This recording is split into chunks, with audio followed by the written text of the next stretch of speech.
Bueno, pues buenas tardes o buenas noches o buenos días, como quiera que sea cuando estén viendo esta clase. Continuamos entonces con nuestro tema.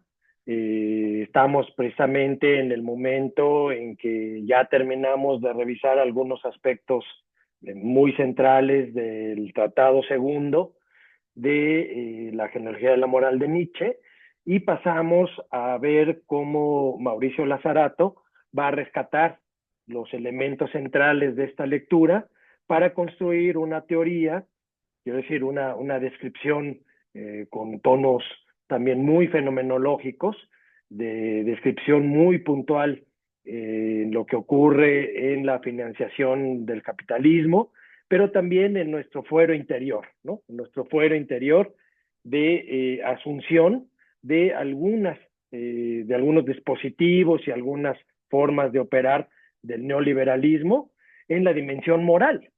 Entonces, bueno, estamos en ese momento, pero antes creo que voy demasiado rápido.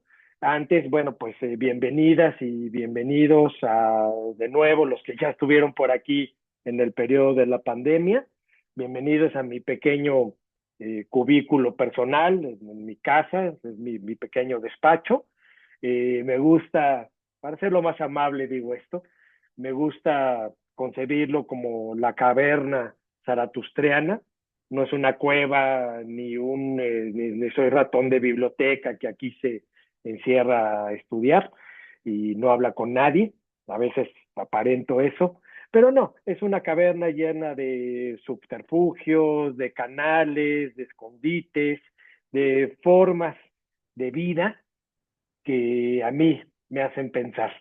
Entonces, bueno, ya nada más solo como un breviario más amable y que nos abra la forma de estar trabajando. También, quiero decir, está trabajando con ganas, bien. Digo esto también por mí, porque a ustedes les habrá pasado. Es muy raro estar trabajando con la pantalla enfrente y sin nadie alrededor, en esta soledad que parece infinita e irremediable, pero no, no lo es, no lo es. Yo sé que ustedes están muy atentas y muy atentos allá detrás de esta pantalla, cuando vean este video, y seguramente esta clase va a provocar muchas preguntas, va a provocar muchas discusiones cuando nos veamos en una semana más. Entonces, pues ya sin más dilación, solo déjenme ver que sonó algo por acá, que estas cosas ocurren todo el tiempo, y entonces necesito checar bien. Ya, perdón, nada que nos distraiga más. Vamos a empezar entonces con tres cuestiones que ubican el asunto del neoliberalismo en el encuadre moral y político que nos interesa. Es decir, estamos, recordémoslo una y otra vez, estamos construyendo una descripción filosófica, una crítica filosófica de una época entera que llamamos neoliberalismo, de una forma de operar en el mundo, una normativa, una razón normativa que lo invade todo, como hemos estado diciendo, y también estamos haciendo la crítica a futuro, estamos intentando poner las bases filosóficas para una crítica a futuro, donde la construcción de una cultura que combata, que resista los dispositivos al neoliberalismo, sea posible, que esta cultura sea posible, y eso es lo que nos vamos a entretener, tanto yo como la siguiente clase, como Dante, el último módulo, el módulo 4 de nuestro seminario, en eso nos vamos a entretener. Pero entonces, en este marcaje, la pregunta fundamental es esta que ya escribí previamente. ¿Qué hace posible al neoliberalismo como forma de vida, como moral que se interioriza y adopta las figuras de la salvación y la culpa, dependiendo, digamos, de la sensación que tengamos de éxito o fracaso en este esquema neoliberal? ¿Qué es lo que hace posible al neoliberalismo como una extensión sin límites a todas las formas de vida. En primer lugar, tendríamos que decir esto con Nietzsche, y entonces aquí ya empiezo a trazar el puente entre Nietzsche y Lazzarato con esta cuestión. La primera cuestión, ¿qué hace posible? Una forma de vida moral. Es decir, el individuo calculable y confiable que a sí mismo se pone en el escenario moral, pero también económico y político, a sí mismo, se pone a sí mismo como un sujeto confiable, como un sujeto de crédito, como un sujeto que dona todo de sí en promesa de un futuro. Y claro, recordemos, es el tema que ya vimos la clase pasada, acerca de el hombre como un animal capaz de prometer y que promete ajustarse a las leyes, a las condiciones de vida, a una responsabilidad y una memoria de esa responsabilidad que lo van a construir como un sujeto. Es el mismo tema en el que hemos estado ya bastante tiempo, ya 3 meses. El neoliberalismo es tan fuerte y tan determinante porque construye subjetividad. No es el tema simplemente entonces de novedades en el escenario de la financiación o de las transacciones económicas del capitalismo. No solo es eso, aunque claro, implica eso, pero no solo es eso, sino la producción de un sujeto nuevo, el sujeto neoliberal, que implica una forma de vida moral para integrarse a la estructura neoliberal. Pero veíamos con Nietzsche, hay dos formas de compromiso, dos formas de promesa y de hacerse en la promesa como animal que puede prometer. Una, la propia del gregarismo, la propia de la moral de rebaño, la propia de una mala conciencia de la culpa que persigue e incluso adopta las formas fantasmales o espectrales, para decirlo desde la perspectiva de Derrida, una, una persecución de la culpa que va detrás de los sujetos y los vuelve sujetos dominables, sujetos entonces de cálculo. Esta primera perspectiva del ser que promete es la que ya destaca Nietzsche, y por eso déjenme compartir solo un parágrafo más del Tratado 2 de la Genealogía de la Moral, que nos va a abrir esta perspectiva, y es este pasaje. Este pasaje está en el número 2 del Tratado Segundo, el número 2, es el párrafo que comienza esta perspectiva. El hombre capaz de comprometerse para su propia anulación, para su propia dominación o para su propia calculabilidad. Y entonces me interesa mucho esta cita porque parece que refleja, claro, ya sé que estamos ciento y tantos años antes, leyendo a Nietzsche, antes de la aparición de lo que llamamos neoliberalismo, pero creo que anuncia esto que dice Nietzsche, anuncia con mucho detalle cuál es la forma de vida, cuál es la forma de vida moral de este individuo confiable, calculable, para los peores fines. Es decir, para los fines de la anulación de su propia libertad, de su propia autonomía, de su propio, en términos nietzscheanos, de su propio espíritu libre. Eso es lo que se anula aquí. Y entonces leamos juntos esta cita. Esta es precisamente la larga historia de la procedencia de la responsabilidad. Ya hemos comprendido que esa tarea, crear un animal que tenga derecho a hacer promesas, implica como su condición y preparación la tarea más próxima de hacer primero al hombre en cierta medida necesario, uniforme, igual entre iguales, regular y en consecuencia previsible. Primer rasgo, entonces, perdón las pequeñas erratas aquí cuando copié el texto, pero, en fin, vayamos al fondo del asunto. Primer rasgo sumamente asombroso de encontrarlo hoy día en lo que podríamos llamar, con Nietzsche, extendiendo la idea de Nietzsche, el hombre gregario neoliberal o el hombre de rebaño neoliberal, ¿no? Primer rasgo, que sea previsible, que haga promesas, claro, pero que no haga esas promesas como un ser autónomo, un ser pensante, un ser que decide su propio futuro, sino en la medida en que sea uniforme e igual entre iguales, regularizado. También extenderíamos sin ninguna dificultad la idea desde Foucault, que sea normalizado, que sea regularizado y que sea previsible.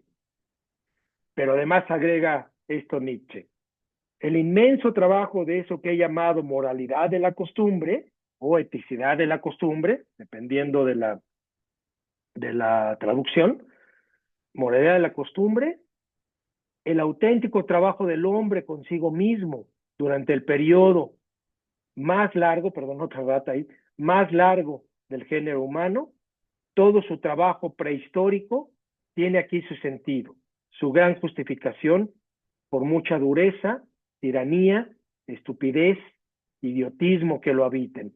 Fíjense la descripción muy puntual de este tipo de hombre que no sabe actuar más que adaptándose y adoptando las convenciones y las formas de vida gregarias que Nietzsche aquí describe con suma dureza, ¿no? Tiranía, estupidez, idiotismo. Esto es lo que ha trabajado desde largo tiempo atrás el hombre como eticidad de la costumbre.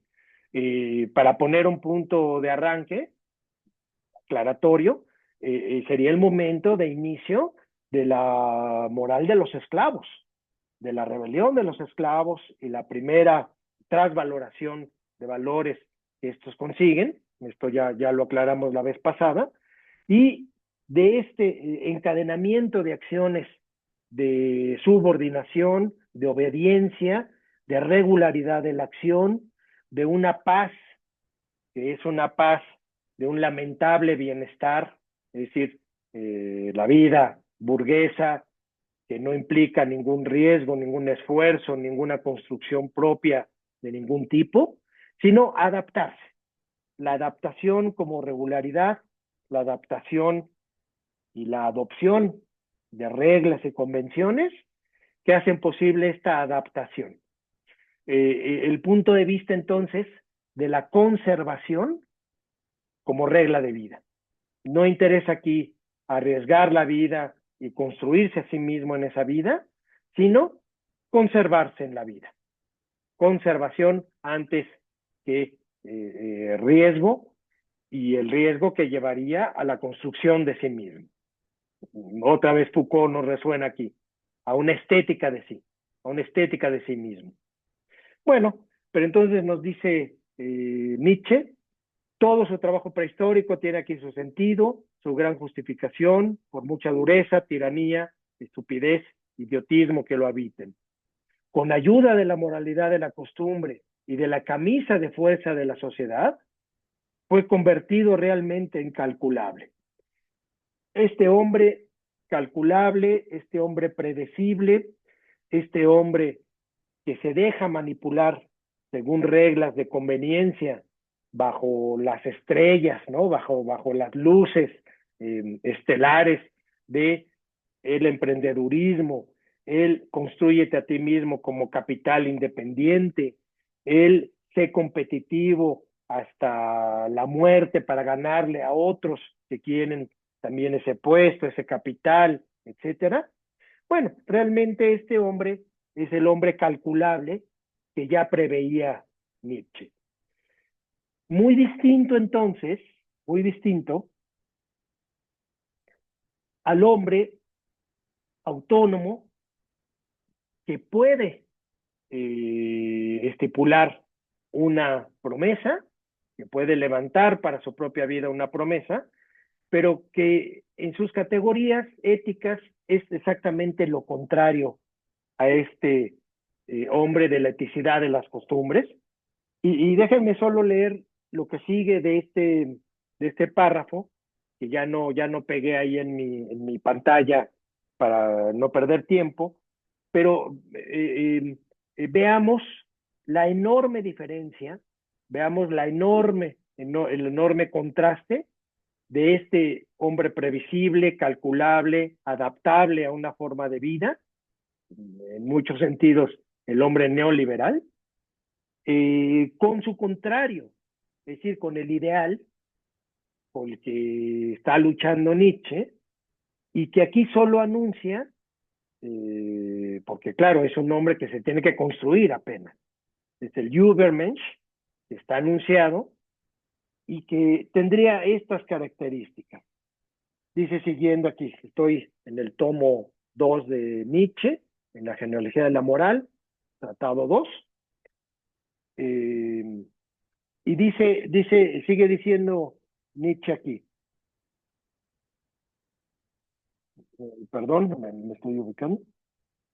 Coloquémonos, en cambio, al final del enorme proceso, allí donde el árbol produce finalmente sus frutos, donde la sociedad y su eticidad de la costumbre dan a luz finalmente aquello para lo que no eran más que el medio.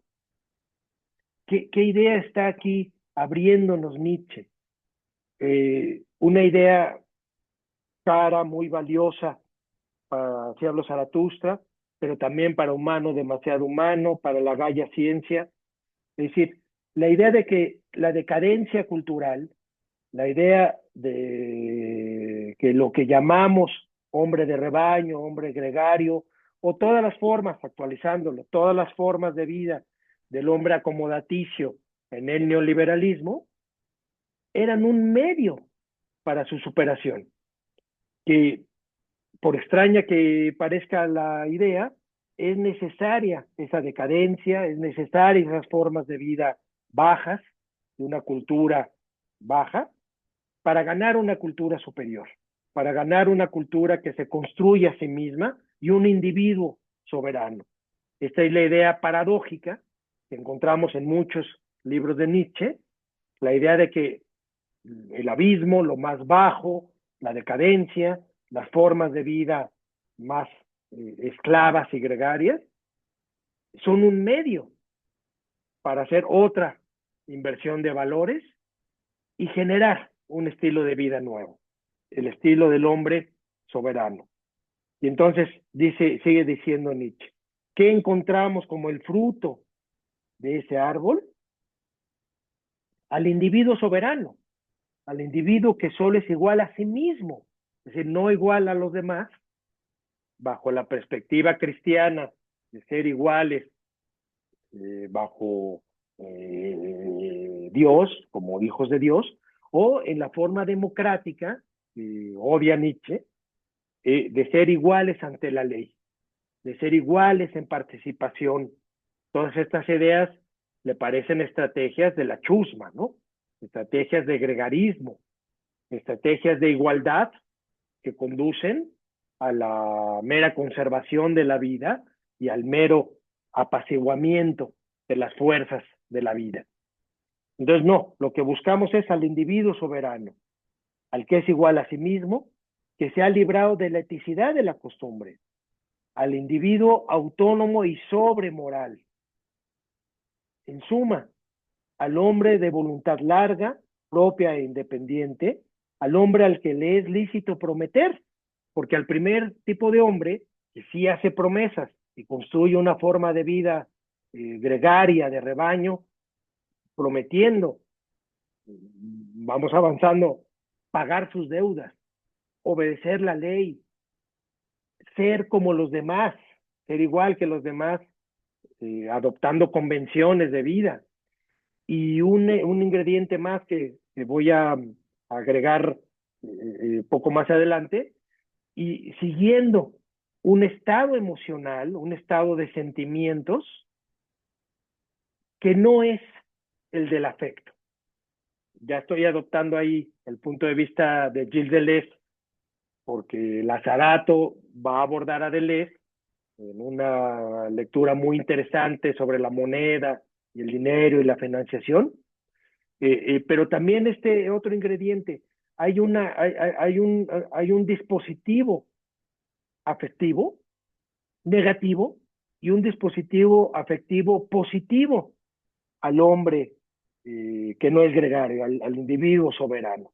Entonces vamos apuntando hacia allá también. El hombre que le es lícito prometer, al otro hombre que prometía, no le era lícito prometer, porque a final de cuentas, pues era un borrego, ¿no? Un borrego entre otros, y a este sí le es lícito prometer. Y en él una conciencia orgullosa, palpitante en todos los músculos, de qué es lo que por fin se ha conseguido ahí y se ha encarnado en él. ¿Qué es lo que se ha conseguido? Una auténtica conciencia de poder y libertad, un sentimiento de haber llegado a la plenitud del hombre como tal. Este liberado, al que realmente le es lícito prometer, este es el Señor de la voluntad libre, de la voluntad libre. Bueno, hasta aquí Nietzsche. En muchos textos, en muchos apartados de Humano demasiado humano, también se refiere de forma descriptiva a otros aspectos de lo que hoy llamamos sociedad neoliberal. Por ejemplo, la aceleración de las acciones en la sociedad que no lleva a nada más que al embotamiento de las acciones, quiero decir, de las acciones libres. Una aceleración, recordemos los textos, por ejemplo, de Zygmunt Bauman, sobre la liquidez, sobre el aspecto líquido, sobre el aspecto de hiperaceleración de una sociedad neoliberal como la de nosotros. Y de nuevo tenemos un punto de comparación bastante asombroso de lo que había dicho Nietzsche, como formas de otear, de escribir y de otear la sociedad de su tiempo y de predecir, si ustedes quieren, de predecir lo que está ocurriendo en la nuestra. Entonces, aceleración, formas de embotamiento de la acción, sin razón de las acciones que se multiplican, también en Humano demasiado humano está esta idea, una multiplicidad de acciones que en el fondo no tienen armonía, ni tienen ningún orden, ni tienen ninguna finalidad, una finalidad de vida, de construcción. Bueno, no hay nada de eso, ¿no? Entonces, en fin, la idea inicial es que podemos encontrar muchas indicaciones que por extensión se aplicarían al neoliberalismo, muchas descripciones de la cultura decadente, como la llama Nietzsche, que pueden extenderse a nuestro momento. Y eso es la base de una crítica ético-política del neoliberalismo. Una crítica ético-política de base nietzscheana. Lo primero, entonces, recapitulando, es ubicar la forma de vida moral. En segundo lugar, ya voy ahora sí al comentario de algunos aspectos de la lectura de Mauricio Lazzarato, cuando éste relea a Nietzsche y quiere establecer un puente con Marx y con Deleuze. Vamos a esa construcción. Yo sé que es una construcción compleja, es una construcción que implica tener las orientaciones básicas tanto de Nietzsche como de Marx y de Gilles Deleuze. Pero entonces lo que voy a hacer en este momento es, basándome en algunas ideas centrales y leyendo algunos otros pasajes de la lectura de Lazzarato, ofrecer una explicación y un puente hacia una descripción de nuestra sociedad, y ya veremos entonces cuando nos volvamos a reunir la próxima vez, qué dudas surgen leyendo el texto ustedes mismos, ¿no? Pero en fin, entonces, perdón, Entonces, segunda cuestión, la primera, forma de vida moral. ¿Cómo se construye un sujeto calculable, confiable para la promesa, no de sí mismo, sino de su adaptación a la sociedad? Segunda cuestión, ¿qué hace posible el neoliberalismo? La deuda, la deuda, pero no solo la deuda como una cuestión financiera, como una cuestión de deberle algo a alguien en forma monetaria, por supuesto, deberle algo a una institución o deberle algo incluso al aparato estatal. Todos estos registros aparecen una y otra vez en la forma de la deuda, pero lo interesante para nosotros es cómo, qué rasgo adapta la deuda como involucramiento moral, es decir, ofrecerse como sujeto crediticio.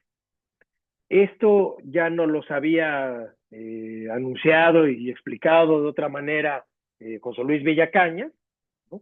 Ya nos había dicho él, el crédito es el capital confiado que exige una adaptación de sí mismo para obtener un capital confiado a mí, sea, insisto, sea monetariamente o sea en el sentido de una promesa de una regularidad de acciones en una institución, porque también el crédito se me da cuando eh, soy contratado por una empresa o por una institución cualquiera, y entonces se confía en mí, construyo mi propia pertenencia a la empresa, a la universidad, al sector estatal que ustedes quieran, me comprometo con él como un capital confiado a mí mismo, no solo monetario, sino en la forma de la dimensión del trabajo, en la forma de la dimensión de la salud, porque tengo que ser un sujeto que pueda con ese compromiso y que esté en las mejores circunstancias de salud para poder mantener su promesa. Entonces también es un tema laboral, es un tema de salud, es un tema político, porque yo estoy confiando a un capital político, estoy confiando una forma de regularidad de la acción y de seguimiento de la ley y de las convenciones sociales.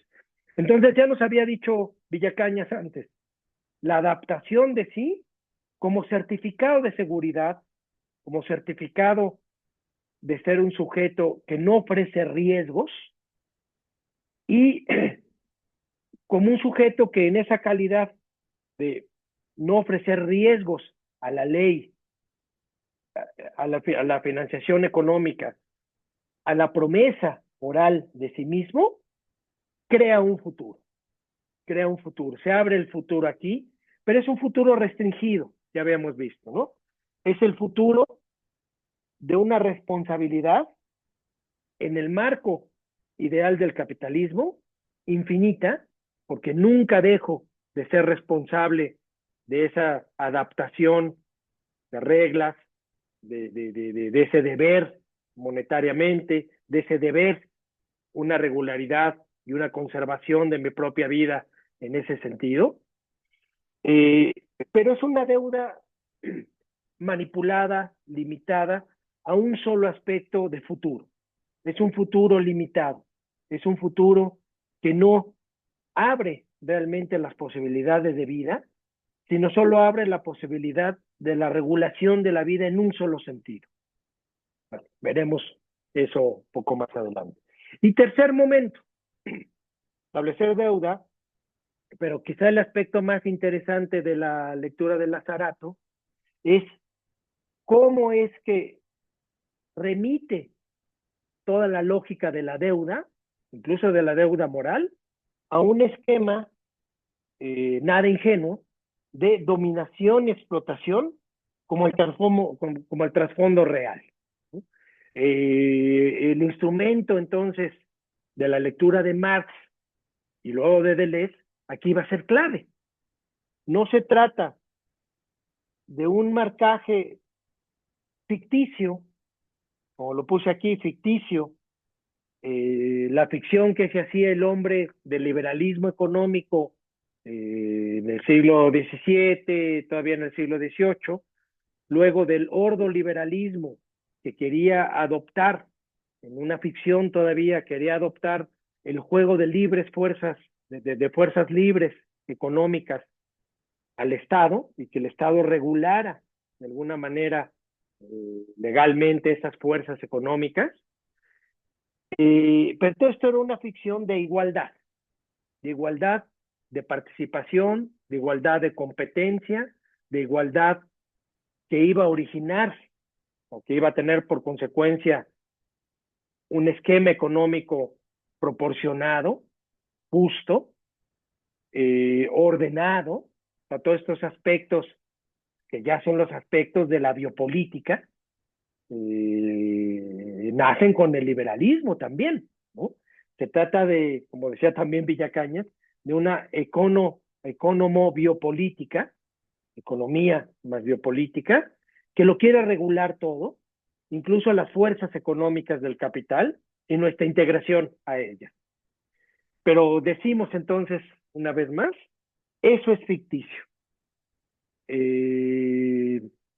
Mauricio Lazarato va a resaltar que hay una dominación y una explotación como trasfondo real de las cosas.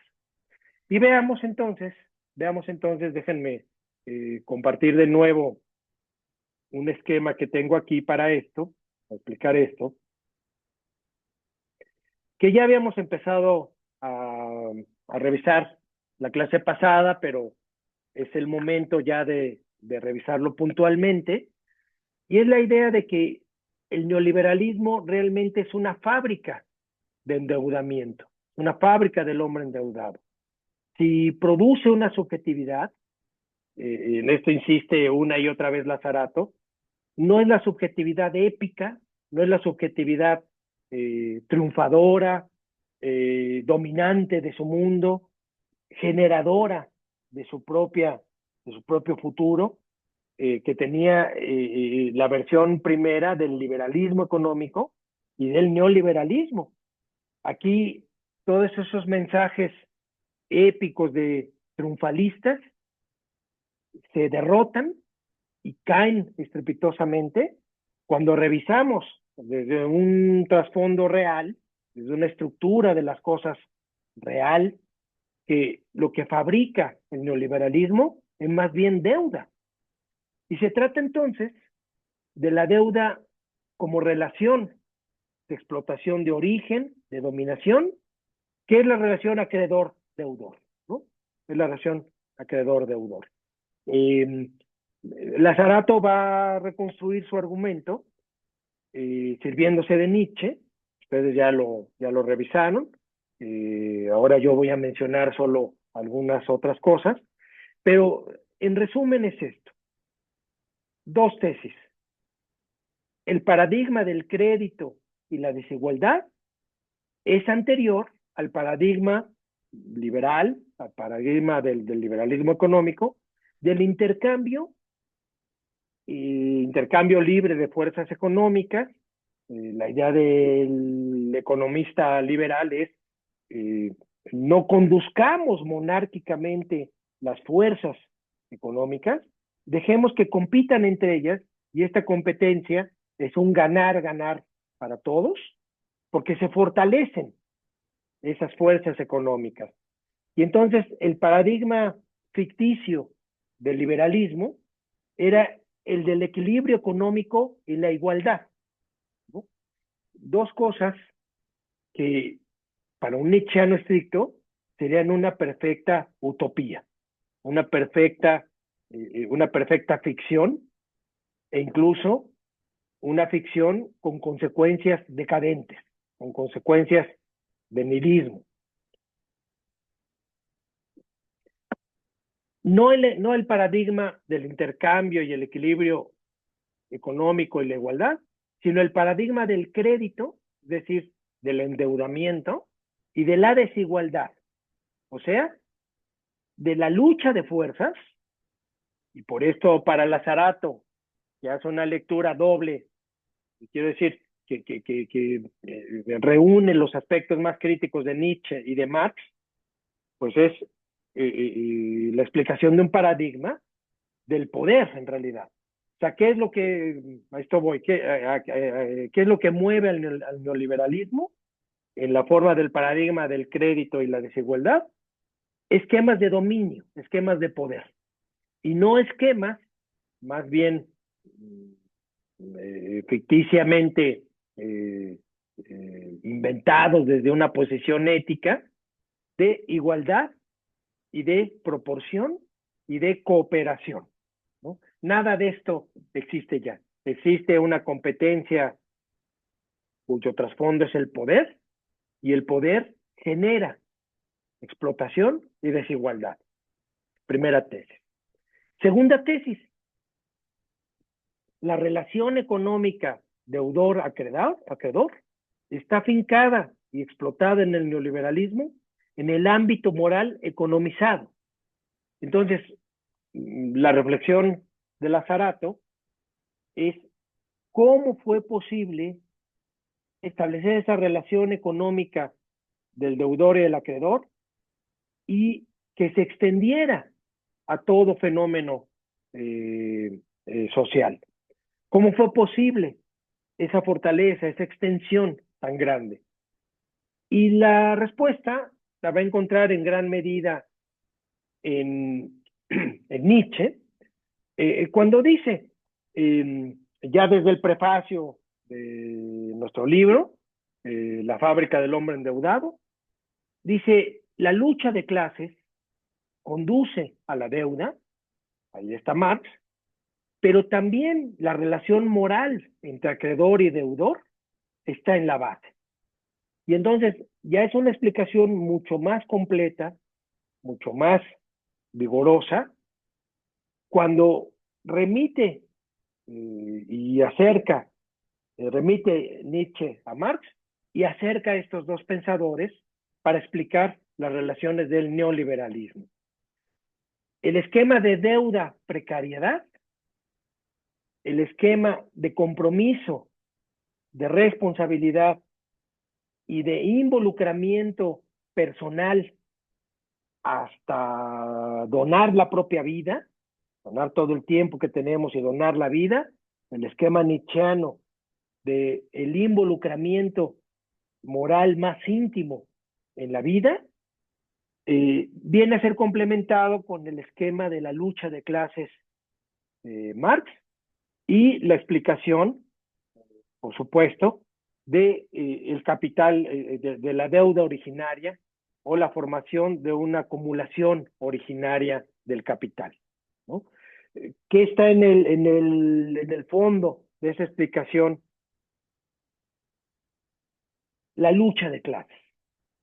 Decía yo, la deuda como precariedad, que derrumba por un lado el discurso épico neoliberal, lo sintetiza en una frase que incluso se convirtió en un motivo de un lema político: todos somos accionistas, todos somos propietarios, todos somos empresarios, ¿no? Este esquema neoliberal, incluso como un lema que alentaba las fuerzas, que nutría a todos de ímpetu para trabajar sobre sí mismo y para hacerse cargo de sí mismo, dice ahí Lazzarato, con un cierto orgullo, ¿no? Soy responsable de mi propia historia, de mi propia empresa, de mi propia competitividad, y adopto una responsabilidad, pero es una responsabilidad imposible de cumplir, ¿no? Ese es el problema. Entonces, deuda, precariedad, incluso en el sentido que ya nos explicó también Villacaña, ¿no? La precariedad, la vida precaria, que involucra tanto al supuesto ganador, triunfador en un esquema de deuda, como aquel que vive sumido y hundido por sus deudas, y entonces estaría bajo el esquema del perdedor, del culpable, en cualquiera de los dos aspectos. Estamos hablando de dos formas de precariedad de la vida, de dos formas de derrumbamiento entonces del discurso épico neoliberal. Eh, el paradigma de lo social, que es el crédito, sustituye al paradigma del intercambio equilibrado de la igualdad. La relación económica deudor-acreedor se finca moralmente porque es la valoración tanto del débil como del fuerte en el involucramiento de las fuerzas neoliberales, ¿no? Es la valoración que hace de su estilo de vida, tanto el débil como el fuerte, involucrados en esas relaciones de poder acreedor-deudor. Y entonces ya tenemos un esquema aquí sumamente complejo, sumamente completo también, eh, que dibujaríamos de esta manera. Permítanme dibujar aquí un esquemita más. Permítanme dibujar aquí.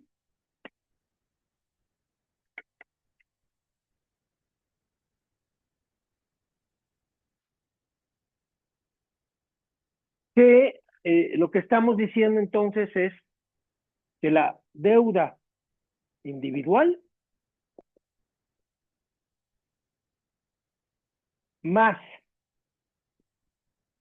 la deuda de Estado constituye la forma de vida neoliberal, pero bajo este esquema, que esto es lo que vamos a agregar ahora con Lazarato, bajo el esquema de que la deuda individual más la deuda que adopto por el simple hecho de nacer en un estado, la deuda pública, depende de unas finanzas que el neoliberalismo anuncia como crecimiento económico,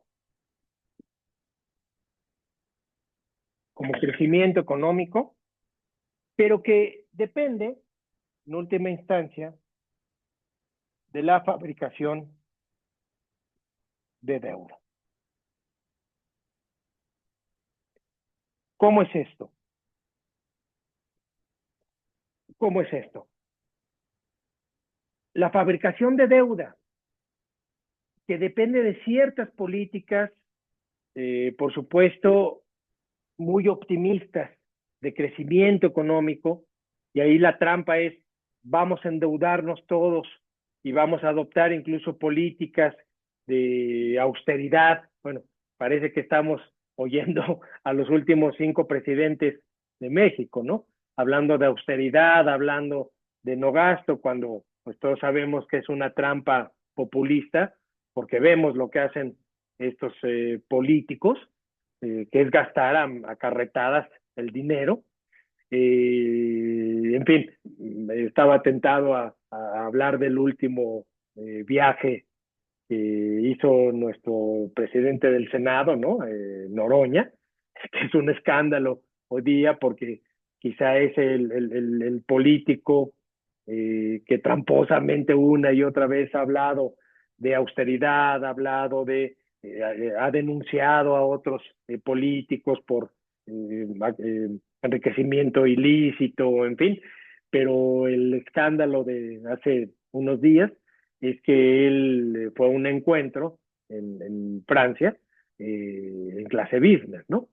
Y entonces, bueno, uno no ve mucho esta coherencia de los grandes discursos de financiación y de pobreza como eh, eh, eh, formas de llevar al crecimiento económico. Pero iba a decir que fuera de estas manipulaciones políticas y de estos populismos, el discurso neoliberal se construye diciendo la fabricación de deuda es necesaria tanto para el crecimiento económico como para las formas de dar servicio público en la pobreza, en las condiciones de pobreza más urgentes, ¿no? Más urgentes de solución. ¿Qué es lo que se revela en esta forma de endeudarse individualmente, más el discurso político del endeudamiento, para llevar una forma de vida controlada por esos flujos de finanzas que construían el neoliberalismo? Bueno, lo que revela este esquema es precisamente que hay una desigualdad, una simetría de fuerzas, un poder de dominación que produce subjetividad endeudada, que hemos transitado entonces, dice Lazarato, hemos transitado del modelo de empresario de sí, sumamente alentador, optimista, al hecho del autoendeudamiento. Leamos un pequeño parrafito de la página 43 del libro, en donde se aclara esto. Nos dice aquí Lazarato, en la página 43, la economía neoliberal es una economía subjetiva, es decir, una economía que requiere y produce procesos de subjetivación cuyo modelo ya no son, como lo eran en la economía clásica, el hombre que intercambia y el productor. En el transcurso de las décadas de 1980 a 1990, ese modelo tuvo su representación en el empresario de sí, el empresario de sí mismo, según la definición de Michel Foucault. Hoy, cuando las crisis financieras empiezan a sucederse unas a otras, la figura subjetiva del capitalismo contemporáneo parece encarnarse antes bien en el hombre endeudado. Bueno, y entonces nos va a explicar la deuda, o sea, ¿por qué incluso planteamos este problema la vez pasada? ¿Por qué la deuda sigue funcionando como estructura económica y forma de vida?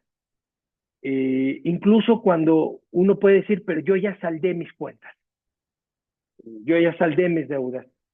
Cuando uno dice, pero mi historial crediticio, de hecho yo acabo de sacarlo por otro asunto, bueno, pero mi historial crediticio salió en verde, ¿no? Y yo no tengo deudas con nadie, ni con el Estado, ni con una empresa, ni debo nada de lo que poseo, ¿no? Soy un capitalista sano, un mini capitalista sano. Pero entonces seguimos preguntando, ¿por qué la deuda me sigue involucrando a mí? Y contesta Lazarato con Nietzsche, porque la deuda domestica, disciplina, modula y modela la subjetividad. Recurre a Nietzsche una vez más, y ya lo que ya decíamos hace unos momentos, construye un animal manso y civilizado, que no es producto del intercambio, sino producto de la relación acreedor-deudor. Es decir, es producto de una relación de poder que involucra las finanzas, pero también involucra las relaciones personales. Aquí están mis relaciones acreedor, deudor, en el esquema moral, ¿no? En el esquema moral, y mis relaciones de deuda individual, en el fenómeno también de lo que debo moralmente o mala conciencia. Mala conciencia. Que esta relación de poder, entonces, conduce a una memoria, a un hacerse de una memoria para ser confiable, y entonces a una mnemotecnia de la crueldad, ¿no? Y dice Lazarato, conduce a un performativo de la promesa que involucra todo tipo de dispositivos de evaluación, todo tipo de tácticas de una economía de la deuda que pasan por dispositivos de evaluación mía para fabricarme a mí mismo una promesa para el futuro, pero restringida al crédito que puedo reembolsar. Yo me vuelvo un animal que promete devolver lo que se le dio, no solo dinero o no solo bienes materiales, sino una forma de vida, de conservación, de seguridad, de paz, de bienestar social. El Estado es el garante y yo le debo al Estado, como forma de vida que me domesticó, que me disciplinó, que moduló y obtuvo el modelaje de mi subjetividad, yo le debo todo esto al Estado en términos de ese ámbito que me asegura educación, bienestar, eh, seguridad, etcétera, como bienes públicos que yo debo. Las tácticas de una economía de la deuda tienen como contracara entonces los dispositivos de evaluación de un hombre como medida y automedida. Allí ya está todo el esquema entonces marxista y nietzscheano reunidos en una sola eh, forma de explicación que vamos al neoliberalismo una vez más, que tiene la intención de prevenir, calcular, reducir la incertidumbre de gobierno. Y esto explicado como un imperativo, el imperativo de la economía neoliberal que se interiorizó de forma moral en cada una de las acciones que nos configuran como sujetos, ¿no? Objetivar el futuro, objetivarlo, predecirlo, calcularlo, volverlo algo producto de la regularidad de la acción, porque la acción se mide, se calcula ella misma bajo un imperativo de construcción de un presente, adelgazamiento del pasado, el pasado aquí ya realmente no importa tanto, y un tiempo abierto como tiempo confiable, el reembolso de mi deuda, el ser sujeto confiable de crédito.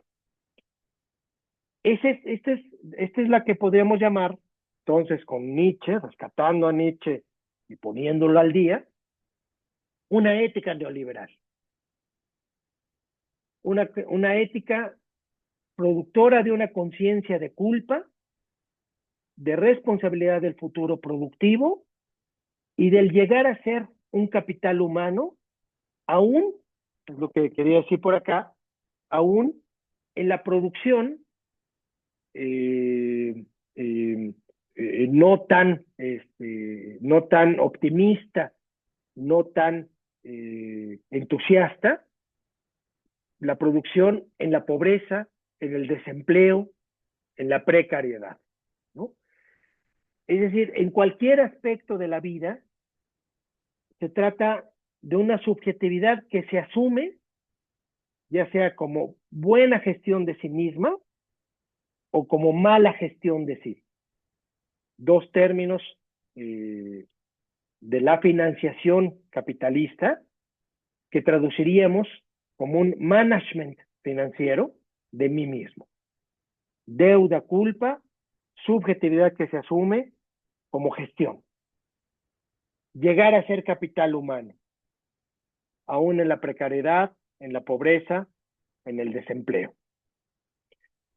Eh, vamos a dar el siguiente paso hacia el apartado que titula Lazarato Los dos Marx, que sería el intento, que a mí me parece muy plausible, de acercar la crítica moral del resentimiento, de la mala conciencia y de la culpa como una deuda infinita en el esquema nietzscheano que ya sabemos, está adoptando una crítica de la moral o de la casta sacerdotal, de la moral sacerdotal o la casta sacerdotal del judaísmo y el cristianismo, ¿no? Adopto una deuda infinita frente a Dios, porque Dios me dio la vida y me dio la regulación de esa vida, en la forma de el saber providencial y en la forma de las leyes, de la conducta, las leyes, de los mandamientos de Dios. Ya me dio esto como regulación de mi vida y en toda mi vida temporal, en toda mi vida finita, no alcanzaré a satisfacer esa deuda con Dios. Es una deuda infinita.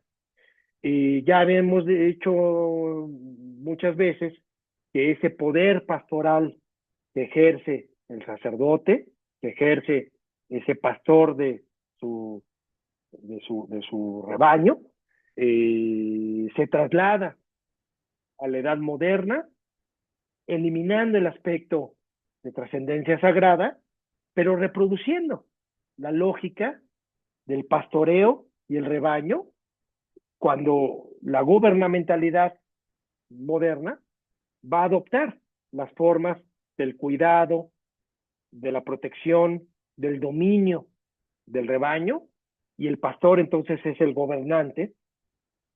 Pero ¿qué sucede si damos un paso más al neoliberalismo y este gobierno pastoral sigue funcionando? En el sentido de, ¿qué es lo que, ahora con Lazaroto, qué es lo que produce la deuda en este esquema de poder que sigue sojuzgando, que sigue dominando, pero bajo una nueva forma?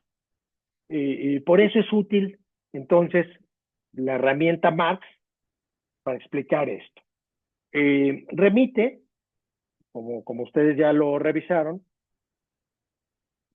remite a un texto más bien desconocido, Crédito y Banco, que pertenece a los manuscritos de 1844 de Marx, en donde lo importante en este texto es la aproximación de los esquemas eh, financieros y de operación del capitalismo mismo bajo las formas de la solvencia y el salvarse, ¿no?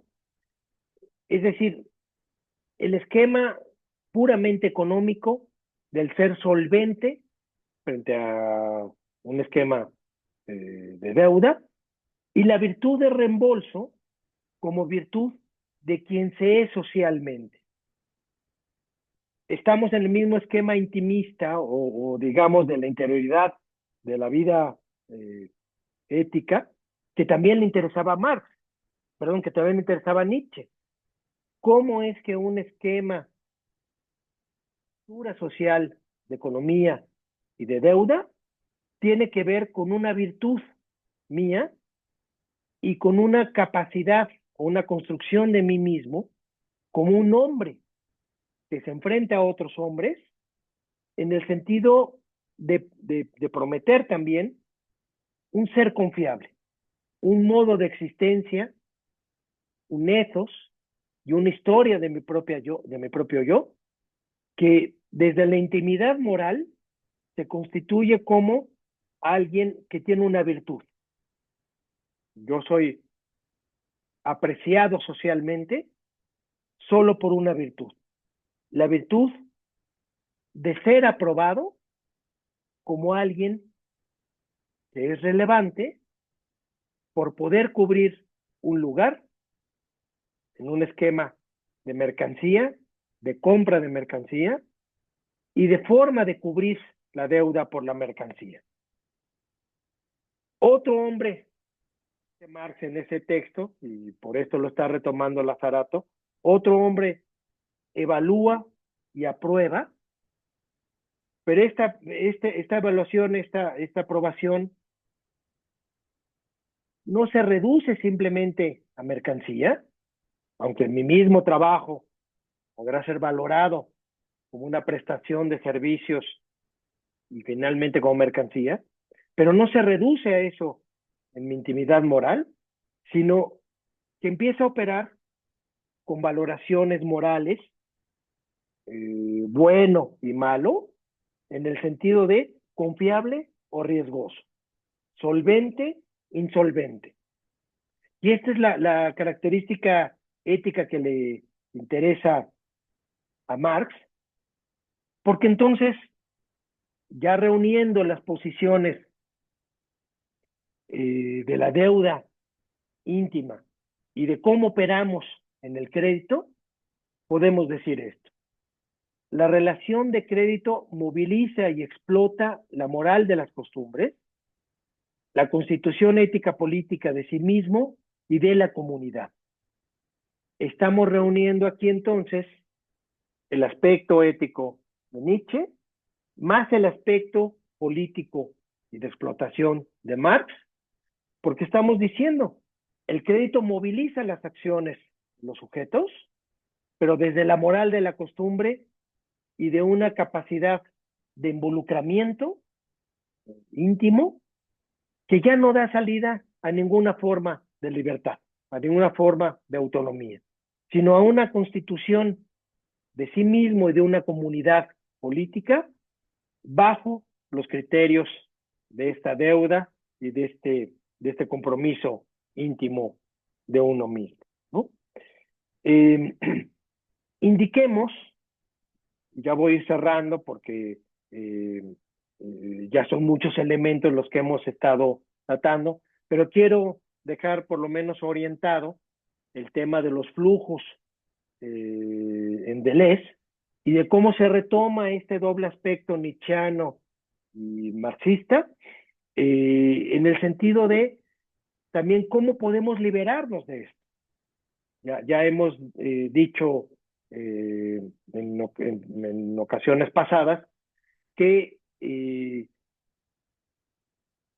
nos orientamos hacia la resistencia, que no estamos haciendo una simple descripción objetiva de los dispositivos del neoliberalismo, sino que nos estamos orientando a formas de cortarlo, de interrumpirlo, de invertir sus categorías desde dentro siempre, en una resistencia que ahora con Deleuze, déjenme adoptar ahora ese punto de vista que es el que también a Lazarato le interesa, el punto de vista deleuziano acerca de los flujos, ¿no? En derrames y en 1000 mesetas,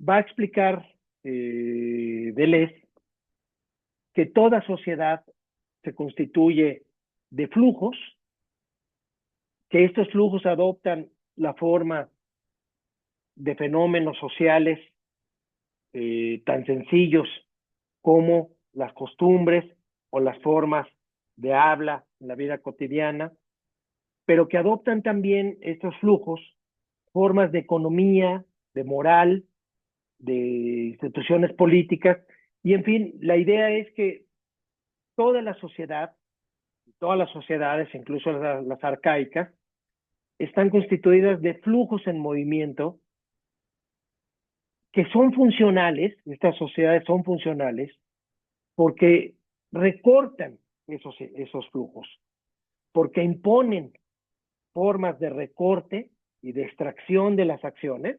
Recorte y extracción, entonces, es un término clave en la lectura de Deleuze, recorte y extracción de los flujos, para poder hacer vivibles las sociedades reguladas, que no sean un simple caos de flujos. Y que entonces, segunda idea interesante, que una sociedad, cuando se ve amenazada por un diluvio de flujos, entonces no puede constituirse como tal y necesita, en frente a ese diluvio de formas de existencia, formas de existencia de todo tipo, de sexualidad, de política, de costumbres, cuando se vuelve ingobernable eso por un exceso, una sobreabundancia de flujos, hablamos de este diluvio, Pero este diluvio entonces requiere forzosamente de un recorte, extracción e imposición de ciertas formas eh, de vida. ¿Qué ocurre en el capitalismo?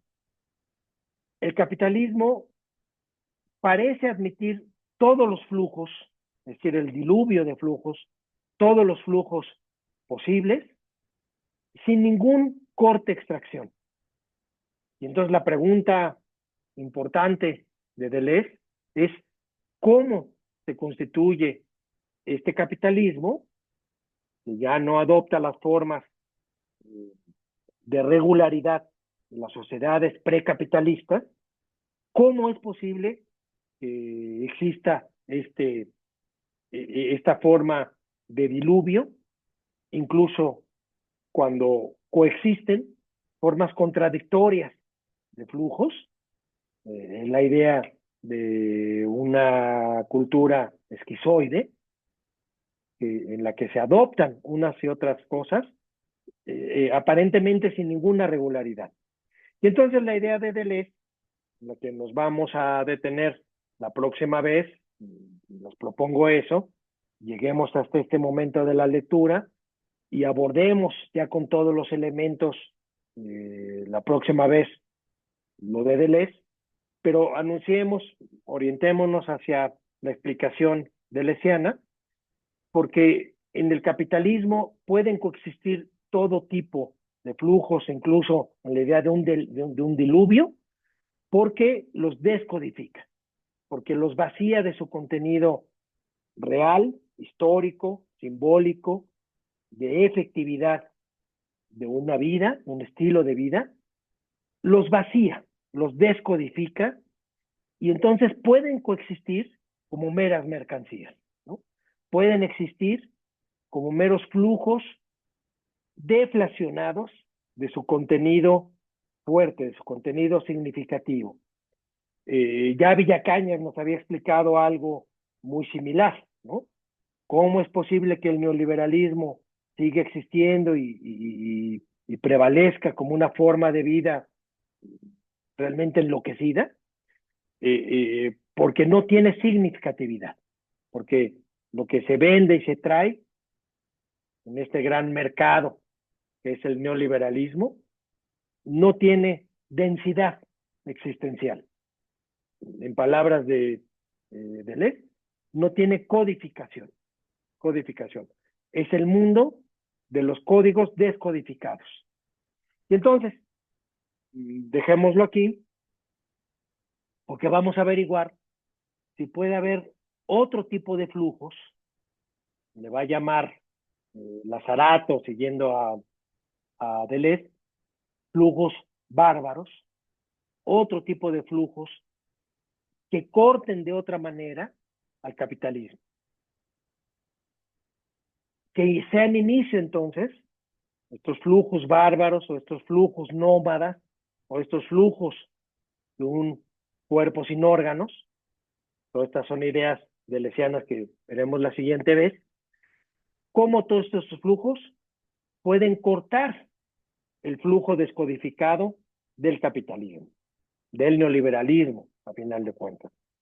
Dejemos ahí estas preguntas, les propongo que continuemos la próxima vez, y para que esta clase pues haya funcionado, dejémosla con esta extensión, y yo me sigo hablando, creo que además en tono muy deleuziano voy a enloquecer, porque me estoy hablando a mí mismo un poco en esta pantalla, aunque claro, ya regulo lo que estoy diciendo, yo sé que ustedes están allá, van a estar allá viendo este video, y continuamos entonces la próxima clase. Desde este momento eh, de la pequeña historia de la deuda, Lazarato está reconstruyendo con Deleuze y Guattari. Bueno, pues muchas gracias. Nos vemos en 8 días.